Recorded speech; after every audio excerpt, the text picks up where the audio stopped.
ማንቸስተር ዩናይትድ ክሪስታል ፓላስን 2-1 በሆነ ውጤት በማሸነፍ በደረጃ ሰንጠረዡ ሶስተኛ ሰምታችሁኛል፣ ሶስተኛ ደረጃን መያዝ ችሏል።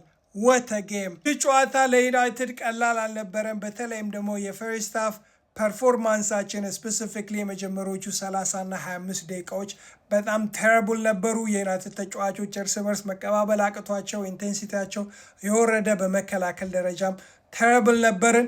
በአራተኛውም ደቂቃ ከኮርና ያገኟትን ኳስ ተከላካያቸው በዚህ መልኩ አስቆጥሮ ነበረ። ይቺ ኳስን ሲያስቆጥሩ ሌኒዮሮ ልጁን ማርክ ያደረገበት መንገድ በጣም ያስወቅሰው ነው። ኢቨን ሰኒ ለማንስም ይቺ ጎል ስትቆጠር በተለይም ደግሞ ኳሷ የተገጨችበት የቦታ ርቀትና ፔሷ አይ ቲንክ ሰኒ ለማንስ ቆሞ ከመታዘብ የተሻለ ማድረግ ነበረበት። ነገር ግን ማንቸስተር ዩናይትድ በተለይም ደግሞ በማይክል ካሪክ ስር ሰከንድ ሃፍ ላይ በጣም መሻሻሎችን፣ ጎሎችን የሚያስቆጥር ጨዋታዎችን የሚያሸንፍና አቻ የሚወጣ ቡድን መሆኑን ዛሬ ማሳይቶናል። ትልቁ ለውጥ የነበረው በተለይም ደግሞ የፈርስት ሃፋችን ችግር የነበረው ወደፊት በመሄድ የማቴስ ኩኛ ከመስመር ላይ በጣም ተስቦ ወደ መሀል ተጠግቶ ከኩኛና ከብሩኖ ፈርናንዴዝ ጋር ተደራርቦ መጮቱ ነበር። ነገር ግን ሰከንድ ሃፍ ላይ ዋይድ እየወጣ የሚገራርሙ ክሮሶችን፣ ድሪብሎችን ራሱ ሲያደርግ ነበረ።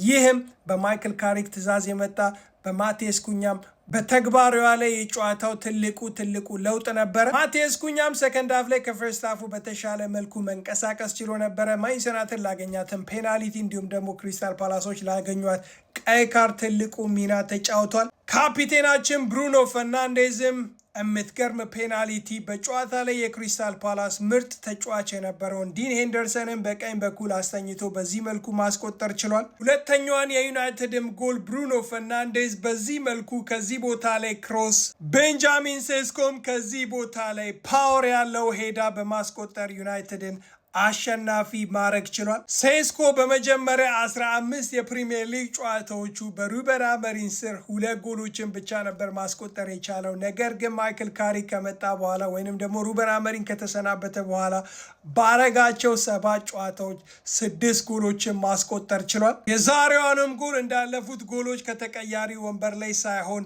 ጨዋታውን ጀምሮ ማስገኘቱ በጣም ደስ ይላል። በዚህም ጣፋጭ ድል ምክንያት ማንቸስተር ዩናይትድ ለመጀመሪያ ጊዜ አይ ቲንክ ከ2 ዓመት በኋላ ይመስለኛል የሶስተኛውን የፕሪሚየር ሊግ ደረጃ መያዝ ችሏል። ካም ኦን ዩናይትድ!